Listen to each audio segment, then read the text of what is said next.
நான் யாரை பத்தி பேசலையே, நீங்க பேசுறீங்க. நாங்க பொருளாதார கொள்கையை பேசிட்டு இருக்கோம். ஏன் ஜி ஸ்கொயர் அண்ணன் எந்திரிக்கிறாரு, மலை பத்தி பேசினா அண்ணன் எந்திரிக்கிறாரு. ஏன் பதட்டமாவாதீங்க, திமுக பதட்டமாவாதீங்க. இன்னைக்கு எம்எல்ஏ ஆஸ்டின் அவர்கள் சட்டமன்றத்தில் உரையாடினதை நீங்க பார்த்திருப்பீங்க.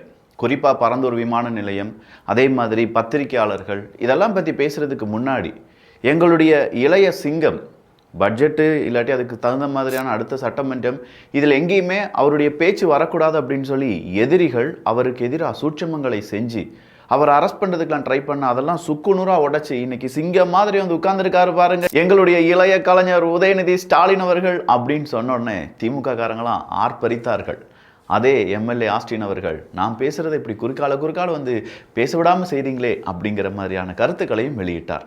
இது எல்லாத்தையும் பார்க்கும்போது எப்படி தெரியுமா இருக்குது, இதே ஆஸ்டின் அவர்கள் தான் பல பேருடைய பேச்சுக்களை இடையூறு செய்தார். இப்போ அவருடைய பேச்சுக்களை இடையூறு செய்யப்படுகிறது அப்படின்னு சொல்லி ஆதவ அர்ஜுனா அவர்கள் பேசின போது உதயநிதி ஸ்டாலின் அவர்கள் இல்லை இதை வந்து நீங்கள் வேறு மாதிரி திசை திருப்பிட்டு போகிறீங்க, இனி எல்லா பேச்சிலும் ஆஸ்டின் அவர்கள் இடையூறு செய்வார், கண்டிப்பாக செய்வார் அப்படின்னு சொல்லி இதுக்கு எண்டு கார்டு போட்டிருக்காங்க. அப்போ இடையூறு மட்டும்தான் செய்ய போகிறீங்களா, இல்லை ஆக்கப்பூர்வமான ஏதாவது அரசியல் செய்ய போகிறீங்களா அப்படிங்கிற மக்களுடைய கேள்வி இருக்குல்ல, எல்லாம் லைவாக பார்த்துட்டு இருக்காங்க. இது எதுவுமே அவை குறிப்பிலிருந்து நீக்கப்படவில்லை என்பதும் குறிப்பிடத்தக்கது. இதை தாண்டி அமைச்சர் கீர்த்தனா அவர்கள் பேசினதும், அதற்கு அந்த பக்கமாக திமுக காரங்க எடப்பாடி பழனிசாமி அவர்கள் இப்படின்னு சொல்லி ஏகப்பட்ட கருத்து முரண்பாடுகள், கூச்சல்கள் இன்றைய சட்டமன்றத்தில் நீங்கள் பார்த்துருப்பீங்க. அது எல்லாத்தையுமே இங்கே கொஞ்சம் ஷார்ட்டாக பார்த்துடலாம். இது தமிழ் பொக்கிஷம் வழங்கும் ஆழமான அரசியல் சதுரங்கம்.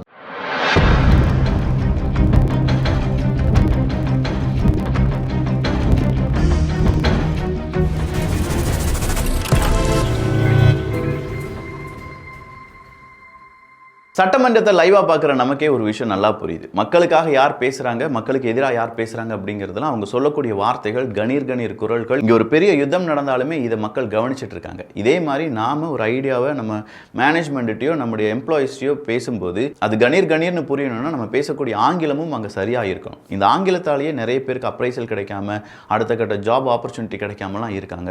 இந்த மாதிரியான ஆங்கிலத்தை ஈஸியாக இந்த கோர்ஸ் வழியாக அவங்களால லேர்ன் பண்ண முடியும்.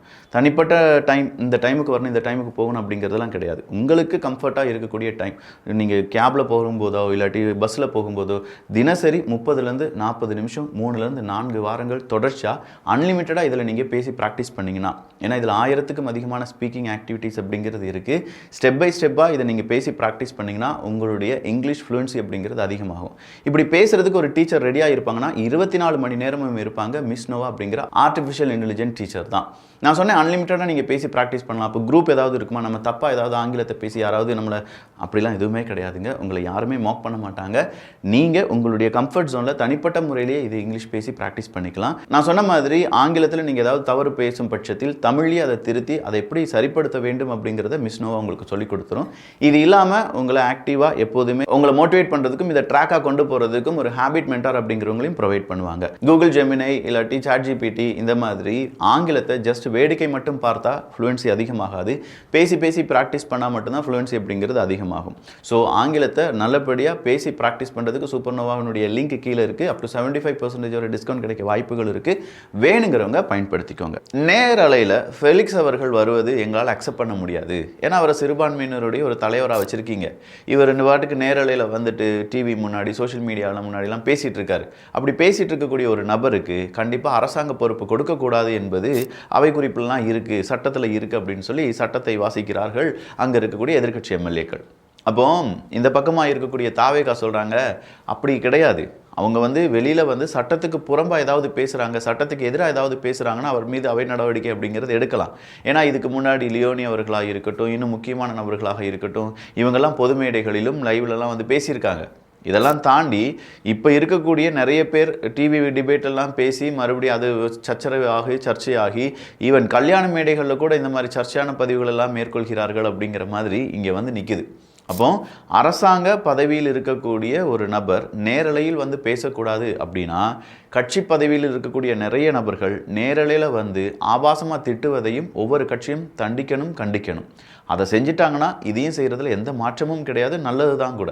ஆனால் இங்கே இருக்கக்கூடிய சிக்கல் என்ன, நீங்கள் பாட்டுக்கு டாசிட் அப்ரூவல் அப்படிங்கிறத கொடுத்துட்றீங்க. டாசிட் அப்ரூவல் என்ன அப்படின்னா, நம்ம பார்த்துருந்தோம் கலியுகம் வெர்சஸ் உதயநிதி, கலியுகத்தை தடுக்க முடியுமா அப்படின்னு சொல்லி தமிழ் பட்சத்தில் ஒரு டீட்டெயில்டு காணொலி நம்ம பார்த்துருந்தோம். அதில் தான் இந்த டாசிட் அப்ரூவல் அப்படின்னு சொல்லி நான் ஒரு வார்த்தையை சொல்லியிருப்பேன். அந்த டாசிட் அப்ரூவலை தான் இன்னைக்கு ஆஸ்டின் அவர்களுக்கு கொடுத்திருக்கிறார் உதயநிதி ஸ்டாலின் அவர்கள். அதே டாசிட் அப்ரூவல் காரணமாகத்தான் ஆபாசங்கள், ஆபாச பேச்சுக்கள் திமுகவில் கரை புரண்டு ஓடுகிறது என்பதும் குறிப்பிடத்தக்கது. எது எப்படி இருந்தாலும் திமுகவை பற்றி மக்கள் ரொம்ப தெளிவாக, ரொம்ப கிளியராக பார்த்துட்டு இருக்காங்க. அந்த பார்வையில் சின்ன மாற்றம் கூட வராமல் திமுகவும் அதுக்கு தகுந்த மாதிரி ஆமாப்பா நாங்கள் இப்படி தான், உங்களால் என்ன செய்ய முடியுமோ செஞ்சுக்கோங்க அப்படிங்கிற லெவலில் பேச்சுவார்த்தையில் ஈடுபட்டு இருக்காங்க. பார்க்கலாம் என்ன நடக்குது அப்படின்னு சொல்லி. பரந்தூர் விமான நிலையம் ரத்தானது பற்றி இப்போ ஏகப்பட்ட விமர்சனங்கள். அதுலேயும் குறிப்பாக பரந்தூர் விமான நிலையம் ரத்தானதுனால சென்னை அப்படிங்கிற அந்த நகரத்தினுடைய வளர்ச்சி அப்படியே நின்றுவிடும். அடுத்த ஒரு 10-15 வருஷத்துக்கு அங்கே விமான நிலையமே வராது. அதனால் சென்னையில் இனிமேல் எந்த விதமான முன்னேற்றமும் இருக்காது அப்படின்னு சொல்கிற அளவுக்கு முதலீட்டாளர்களை பேனிக் பண்ணுற மாதிரி ஒரு பத்திரிகை செய்தி, அந்த பத்திரிகை செய்தி எதிர்க்கட்சி எம்எல்ஏக்கள் வாசிக்கிறார்கள். அப்போ இந்த பக்கமாக இருக்கக்கூடிய அமைச்சர் கீர்த்தனா அவர்கள் சொல்கிறாங்க, அந்த பத்திரிகை செய்தியில் முரண்பாடு அப்படிங்கிறது இருக்குது. சில பத்திரிகைகள் நமக்கு என்ன செய்வாங்க, ஆளும் கட்சிக்கு ஆதரவாகவும், சில பத்திரிகையாளர்கள் பத்திரிகை எதிர்கட்சிக்கு ஆதரவாகவும் இருப்பாங்க.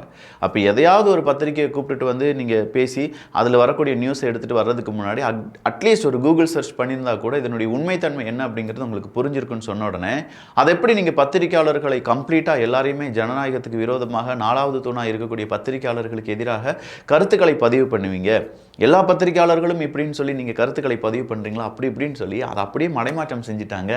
சரி, இங்கே பத்திரிகையாளர்கள் அவங்களுடைய வேலையை சரியாக செய்கிறாங்கன்னா வெகு சில பத்திரிகையாளர்கள் மட்டும்தான் அவங்களுடைய வேலையை சரியாக செய்கிறாங்க.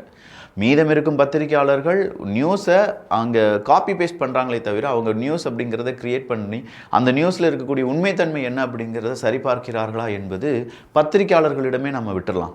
எத்தனை பத்திரிகையாளர்கள் ஸ்ட்ரிங் ஆப்ரேஷன் செஞ்சுருக்காங்க, எத்தனை பத்திரிகையாளர்கள் ஆளும் கட்சியில் இருக்கக்கூடிய குறைகளை பேசியிருக்காங்க, எத்தனை பத்திரிகையாளர்கள் திமுக காரங்க எவ்வளோ பேர் பரந்தூர் விமான நிலையத்தை சுற்றி இருக்கக்கூடிய இடங்களை வாங்கி போட்டிருக்காங்க அப்படிங்கிறதெல்லாம் நமக்கு தெரிய வேண்டிய உண்மைகள். எல்லாத்துக்கும் எந்திரிச்சு உட்கார அளவுக்கு G2 மாப்பிள்ளைன்னு சொன்னா என்ன தவறு இருக்கு? G2 மாப்பிள்ளைன்னு ஊரே சொல்லுச்சு, என்ன தவறு இருக்கு? இது எல்லாத்துக்கும் எந்திரிச்சு உட்காருக்கு இது பிடி பீரியட் இல்ல, உட்காருங்க பேசலாம். ஏன்னா இந்த G2 அப்படின்னு சொன்னோடனே திமுக ஐயோ என்னடா G2 பேர்லாம் வருது அப்படின்னு சொல்லி பதற ஆரம்பிச்சிட்டாங்க. இந்த பக்கம் சிடிஆர் நிர்மல்குமார் அவர்கள் சொல்கிறாங்க, ஜிடிஆர் மாப்பிள்ளைகளும் அங்கே இருக்கக்கூடிய சில அரசியல் கட்சி தலைவர்களும் தான் இந்த பரந்தூர் விமான நிலையம் ரத்தானதில் பாதிக்கப்பட்டிருப்பாங்க. ஏன்னா அவங்களுக்கு அது பல கோடி ரூபாய் இழப்பு இருக்கலாம் அப்படி சொல்லி தான் அவங்க மாஃபியா, அங்கே இருக்கக்கூடிய லேண்ட் மாஃபியா அப்படிங்கிறது ஒர்க் அவுட் ஆகிருந்திருக்கு. இப்போ அவங்க ஐயோ குத்துதை கொடையுதேன்னு சொல்லிட்டு இருக்காங்கன்னு சொன்னோன்னே அது எப்படி நீங்கள் G2 இல்லாட்டி G2 காரங்க மட்டும்தான் இதை எடுத்திருக்காங்க அப்படின்னு சொல்லலாம், நீங்கள் அதெல்லாம் பேசக்கூடாதுன்னு சொல்லி திமுக காரங்க பதறதை பார்த்தாலே என்னையா இது உங்களுக்கும் G2 ஏதாவது கம்யூனிகேஷன் இருக்கா என்ன? இந்த மாதிரி கேள்விகள் எல்லாம் மக்கள் கேட்டுட்ருக்காங்க. ஏன்னா மக்கள் நேரலையில் பார்க்கும்போது அங்கே வரக்கூடிய கமெண்ட்ஸ் எல்லாம் பார்க்கும்போது அப்போ G2 ஏதோ ஒன்று இருக்குது. இப்போ டிபிஆர் ப்ராஜெக்ட்ஸ் அந்த ரிப்போர்ட் வர்றதுக்கு முன்னாடி ஒரு அரசாங்கம் ஒரு ப்ராஜெக்டை நடத்துறதுக்கு ஒரு ரிப்போர்ட் வர்றதுக்கு முன்னாடியே இந்த விஷயம் கசிவிடப்பட்டிருக்கிறது. இந்த பரந்தூர் விமான நிலையம் பண்ணும் பொழுது டிபிஆர் ப்ராஜெக்ட் அரசுக்கு மட்டும்தான் தெரியும், டீடைல் ப்ராஜெக்ட் ரிப்போர்ட் அரசுக்கு மட்டும் தெரியும். அந்த டீடைல் ப்ராஜெக்ட் ரிப்போர்ட் வர்றதுக்கு முன்னாடியே ஒரு கட்சி சார்ந்தவர்கள், நான் எந்த கட்சி பேரையும் சொல்லல, ஒரு கட்சி சார்ந்தவர்கள் அந்த நிலத்தை சுத்தி லேண்ட வாங்கி மிகப்பெரிய ரியல் எஸ்டேட் மோசடி நடந்திருக்கு. அதை ரிஜிஸ்ட்ரேஷன் டிபார்ட்மெண்ட்ல சொல்லி அந்த ரியல் எஸ்டேட் மோசடி, இந்த பரந்தூர் விமானம் எதுக்காக உருவாக்கப்பட்டதுன்னா இந்த ரியல் எஸ்டேட்டுக்காக தான். இப்போ என்ன பிரச்சனைனா, இங்கே பரந்தூர் விமான நிலையம் இருக்குல்ல, அது வர்றதுக்கு அது முன்னாடியே, அந்த வர்றது அப்படிங்கிற பேச்சுவார்த்தையெல்லாம் நடக்கிறதுக்கு முன்னாடியே கொஞ்சம் பேர் என்ன செஞ்சுருக்காங்க, இந்த நியூஸை லீக் பண்ணி பரந்தூர் அங்கே ஒரு விமான நிலையம் வரப்போகுது சுற்றி இடத்த வாங்கி போட்டுக்கோ அப்படின்னு சொல்லி ஒரு சுற்றறிக்கை அப்படிங்கிறத அன்அஃபிஷியலாக எல்லாருக்கும் அனுப்பியிருக்காங்க. அந்த சுற்றறிக்கை காரணமாக நிறைய பேர் அங்கே என்ன வாங்கி போட்டிருக்காங்க, இடம் வாங்கி போட்டிருக்காங்க. அதெல்லாம் பல கோடி ரூபாய் உயர்வு மதிப்பு வந்துடும் அப்படின்னு சொல்லி அவங்க நம்பி வாங்கி போட்டிருக்காங்கல்ல. இப்போ அந்த இடத்துல விமான நிலையம் வராமல் இருப்பது இப்படி பல நபர்களை அதை ஏமாற்றிவிடும், பல நபர்களுடைய கோடிக்கணக்கான ரூபாய்க்கு லாஸ் வந்துடும் அப்படின்னு சொல்லி அங்கே தான் பரந்தூர் விமான நிலையம் வர வேண்டும் அப்படிங்கிறது தான் ஆளும் கட்சியினுடைய கருத்தாக இருந்தது. பட் எதிர்கட்சியாக இருக்கக்கூடிய தாவேக்கா என்ன சொல்கிறாங்க, நாங்கள்லாம் என்ன ஃப்ளைட்லேயே போக போகிறோம் அப்படின்னு சொல்லி ஒரு சிறுவன் கேட்டான். அது மட்டும் இல்லாமல் அங்கே முப்போகமும் விளையக்கூடிய ஒரு பூமி, மழை இல்லைனாலுமே அங்கே விளைச்சல் அப்படிங்கிறது இருக்கும். இது இல்லாமல் ஊடு பயிர் அப்படிங்கிறதும் அது சம்மருக்கு ஒரு பயிர் அப்படிங்கிறதும் போட்டு விவசாய பூமியாக இருக்கக்கூடிய இடங்களும் 300க்கும் அதிகமான ஏரி குளங்கள் அப்படிங்கிறதுலாம் இருக்குது. இது இல்லாமல் மிக முக்கியமான நீர்நிலைகள் எல்லாமே இருக்கக்கூடிய ஒரு இடம், ரொம்ப தாழ்வான நிலப்பகுதி. அதை நீங்கள் கொஞ்சம் மண்ணு போட்டுலாம் நிரப்பி எடுத்தாலுமே கொச்சின் ஏர்போர்ட் வந்த மாதிரி 14 நாள் 15 நாள் அங்கே மூடியே கிடக்க வேண்டியதாக இருக்கும். இப்படிப்பட்ட ஏர்போர்ட்டை நம்ம செஞ்சிட்டோமே அப்படிங்கிற ஒரு அச்சம் தான் நமக்கு வருமே தவிர இதனால் எந்த ஒரு ப்ரைடும் கிடையாதுன்னு சொல்லி கீர்த்தனா அவர்கள் சொல்றாங்க.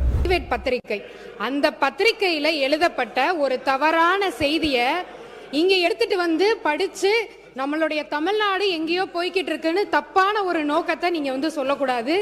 அது மட்டும் இல்லாமல் சில பத்திரிகையினுடைய, அதாவது எதிர்க்கட்சிக்கு ஆதரவாக இருக்கக்கூடிய பத்திரிகையினுடைய செய்தி கிளிப்பை மட்டும் எடுத்துகிட்டு வந்துட்டு இங்கே நீங்கள் டிஸ்கஸ் பண்ணும்போது முதலீட்டாளர்கள் மத்தியில் ஒரு பேனிக் மோட் அப்படிங்கிறத உருவாக்கும். தமிழ்நாட்டில் இப்படி தான் நடந்துட்டு இருக்கா, ஐயோ தமிழ்நாட்டில் அடுத்ததாக வேறு எதுவுமே நடக்காதா, மாற்றமே வராதா அப்படின்னு சொல்கிறதுலாம் பலவிதமான பேனிக் மோட் அப்படிங்கிறது உருவாக்கும். அதனால் இன்வெஸ்டர்ஸ் அப்படிங்கிறவங்க நம்ம தமிழ்நாட்டை விட்டு வெளியில் போகிறதுக்கான வாய்ப்புகள் இருக்குது, இளைஞர்களுக்கு வேலை வாய்ப்பு கிடைக்காமல் போகிறதுக்கான வாய்ப்புகள் இருக்குது. ஸோ இந்த மாதிரியான டிஸ்கஷன்லாம் நடக்கும்போது வேலிடான பத்திரிகை, அதற்கான சான்றிதழ், அதற்கான ப்ரூஃபோடு நீங்கள் பேசினீங்கன்னா யாருக்குமே கன்ஃபியூஷன் வராது அப்படின்னு சொல்லி தாவேகா சொல்ல, இந்த பக்கமாக வேலு அவர்கள் என்ன சொல்கிறாரு, நாங்கள் அரசாங்கத்திலே இல்லைங்க, எங்களுக்கு கிடைக்கக்கூடிய இன்ஃபர்மேஷனை தான் வச்சு ஒரு குறிப்பெடுத்து தான் பேச முடியும் அப்படின்னு சொல்கிறாங்க.